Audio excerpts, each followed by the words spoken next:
Imam Musa Tuamarlo Musigitalo Nura doku kotemo lio koto mapakna engare nikitor ngesi ay lepi kalaro na emusigit ngeso bue lepi siria muna jautu kede ay alama osota moro ka ay pejo inikin luche ido mamo erai osiria munu bon konye idiotu nganan kere Nesa nyumun be lo aparamber na lolo erai na ay alama erai na ay mor erai na ay pejo nikin erai na yanyu ni bulu be arai mama formula de praduna kilo do jayjo no perta yek ni so duma kilo ya ken sa duma kilo terberin si yala ma toma parana lo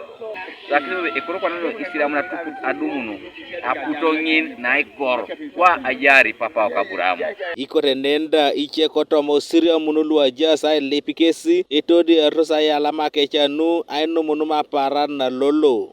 busa kenta ngorai jana kin kece neikas ay jana kin kece kilio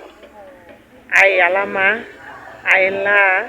ay jaun ay lip kedai dules ay nget sakani kani mapara kololo ngai alama noi anoi di haduha yalami kiting sira mano kere no serere anai num di haduha. We are so happy with our Eid day. We are welcome everybody to enjoy with us the Eid. We are too happy with our day. Kaparer te tungana nila lemi ichaka ni noi alemi laga miana alemi lonyo